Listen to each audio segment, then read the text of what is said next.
Hi everyone, I'm Tamara Mangma. I am the founder and Chief Content Officer here at Alaking Creatives. Welcome back to another episode of the 50 digital technology solutions that every business needs. And today I am chatting to Kyle. Kyle, could you please introduce yourself? Hey, my name is Kyle, as has been already stated, and I'm the CEO and founder of a company called Payper. Yeah, awesome. So Kyle, let everyone know who exactly is Payper and what do you do? So Payper actually started out of a different business. It was a technology that we built for my other company called Voller. Okay. We started out trying to build a rewards platform for social development. That's the easiest way to think about it, like vitality for social development. And it's worked very well, but we had to build technology to make it work, for people to actually earn the points, for them to spend them, and actually to make the whole ecosystem run. And as we built it, we had a lot of businesses contacting us, wanting to use the technology to build their own loyalty or rewards platforms. And so what we did was we split the technology out of that company into what is today Payper. And we have a wallet type platform where businesses can host their own loyalty and reward systems. So if, let's say you're a company, you're a coffee shop chain. If you want to go and create a loyalty system, you usually have to go build an app, and that's expensive, but then you have to use some loyalty backend that someone else provides, and that's super expensive as well. So the costs are enormous. And as a result, most businesses don't do loyalty systems, or they use kind of a generic one that doesn't represent their brand. And so what we did with our technology is we made it a common platform where any business can host their own loyalty points that are customized to their brand. And it gives them a place where they can send their loyalty points to their customers and for their customers to come and spend it. I like to say it's like rands are your currency in South Africa. And if you think of rands as your loyalty points, Payper is your bank account. It's the place where you keep them. And you can keep many loyalty points from many different companies in one place. That's so awesome. Okay, so I'm sure there are a number of other businesses out there that've got the whole loyalty point system, but they don't do exactly what Payper does. So what exactly is your unique selling point? I would say the unique selling point is that we're a platform.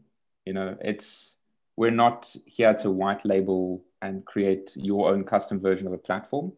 We are kind of white labeling currencies.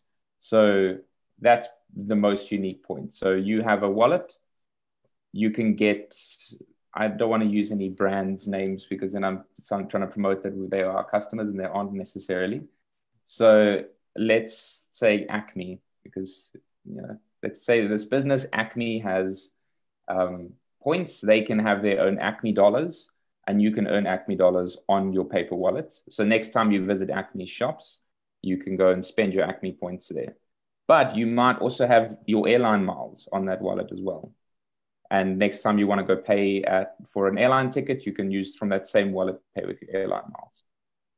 And just to quickly clarify, so do you get like a card? Like I know a lot of companies have like a little card that you swipe, or do you have to work from an app? No, it's from an app-based system. Who knows? Maybe there'll be cards in the future, but we find that an app-based system is more important right now. It is still very new. So we are only launching out now our first. We've been developing it for over 2 years, and we've already been testing it for a year. But we're launching out our first commercial projects at the moment with a few businesses. So you should start seeing it start appearing around in 2021. Obviously, 2020 was a bit of a slowdown year for everybody, a bit crazy. So yeah. Okay, that's awesome. I look forward to seeing that, honestly. So what is the number one problem that you solve for your clients on a day-to-day basis? Cost and simplicity. Because it's a platform, we can make it substantially cheaper from what you would otherwise, have to pay to get something like this up and running. Time to market, we can get it up and running in minutes. versus if you want to build your own system or white label another system, it's going to be, months of work. And then actually probably the biggest problem we've seen that Payper solves is because it's a common platform, you're sharing users with everyone else. So if let's say your coffee shop wants to launch its own app for loyalty, the problem you face is that how do you get your customers to actually install your app and keep your app? Because if you're like me, you might install it and then you might delete it later because it's a month or two before you visit again, and you haven't earned enough loyalty points to warrant keeping the app on your phone when you run out of space. So getting users to actually download the app and register is a massive, massive barrier. So what you could do as a business is you could go and spend all that money creating an app, only to find that most of your customers don't install it because they're there for 30 minutes to an hour, and they see the little pamphlet on the table and they're like, meh, I don't feel like installing this now. And so you don't get the traction that you would have hoped for from spending all that money. So that's a massive problem that Payper solves, because as long as a customer has a Payper account number and they can register for one in under 30 seconds, then they can get your points and you get the data that you want as a business, so you can understand your market. So would it be safe to assume like it's almost like a marketplace for loyalty points? Yeah, that's a really good way to put it. Yeah. Okay, awesome. Now, let me know. So in your opinion, what are some of the misconceptions that people in South Africa have around fintech companies like Payper, and how are you working on educating them that, it is not going to be any trouble and they can manage their money on digital platforms? Oh man, that's a loaded question. So,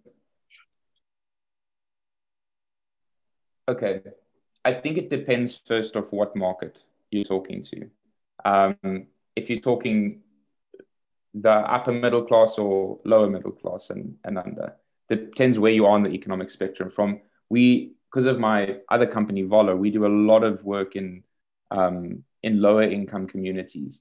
And the reality is trust is a big problem. Like, people don't trust banks. They don't trust financial institutions. They trust cash because they can see it and keep it. Exactly. And I think that is, so if you're looking at that market specifically for fintech, which we do put a lot of effort and energy onto, building trust is key. That's probably, in my opinion, the biggest thing, is getting people to trust you, to be able to put their money into your platform and keep it there. I think another misconception as well in that market is people thinking that the financial tools exist for that market, and they don't. Like, we've worked with, some big businesses that do, for example, wholesale distribution of food, and they don't want to use Visa and MasterCard because they take a transaction percentage, and their margins are already so low that transaction, to keep the products affordable for that market, that they can't use that, and it's better for them to stay with cash because the fees eat away all of their potential profits. So there's so many, in that market, there's a lot of complications, and the tools don't actually exist for bringing fintech well there. Whereas if you look in the upper middle class and upper income brackets, I think what I'm experiencing in that side is maybe misunderstanding. As soon as you talk about fintech or currency or anything, the first thing that we get a lot of the time is it Bitcoin? And that's just an annoying question, because the whole blockchain and cryptocurrency boom has really kind of taken the attention of everyone, and there's so much more to technology, and there's so much more to these technologies. So I think on the low economic spectrum, it's an infrastructure gap. On the higher economic, it's also, and maybe trust there as well. And on the higher, they may be willing to trust you, but they don't necessarily understand the technology very well. And you mentioned the whole transaction cost. So is it safe to assume that Payper is free to use? It's free to use for the end user. We charge a subscription fee to the businesses to host their loyalty points there. Okay, awesome. And like just touching on that whole, blockchain vibes, I think the reason why people ask that is because they are so annoyed with people approaching them with Bitcoin opportunities. So Yeah, I think that's the that's main reason everyone's just asking, like, is this Bitcoin again? yeah, that But is. I see it popping up a lot. People trying to resell this, like the Bitcoin stuff nowadays. So. mhm. Okay, awesome. So here at Alaking Creatives, we use this framework. We've adopted it really called the 5 1s framework. So we encourage our clients to choose one product or service, market it to one customer avatar through one conversion method using one main traffic source and doing all of this for 1 year. So if you had to, how would Payper implement this strategy? If we had to target one traffic source for 1 year,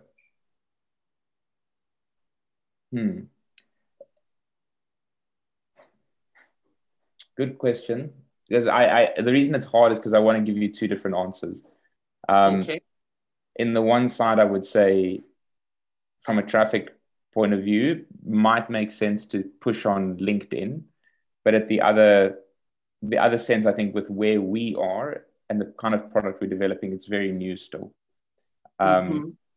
Our strategy has been and still is to, for the next at least 6 months, push various proof of concepts and do stories in publications around the country. Because we've seen when we get articles into various publications like Biz News or whatever, with various like stories telling about what we do and how we're doing it, and people get to read like a real use case. That's where we've gotten the most interest and traction from versus if we've pushed on LinkedIn. So that's where we would do for now to get the identity of who we are more out there. Okay, nice. Well, that is pretty much a traffic source. Like I know a lot of people think that traffic source can only refer to social media, and that is not the case. Like there's so many ways that you can gain traffic within the scope of marketing. So using like publications, that is definitely one way to go. And if it works for you, it is definitely good. So there you have it, guys. If Payper can do it, so can you. Carl, is there anything at all that you'd like to add on? Nothing on the top of my mind. Just thank you for the opportunity and the time. I really appreciate it. Awesome. Thank you so much for being part of this. And guys, I hope to see you again next week. Cheers. Cheers.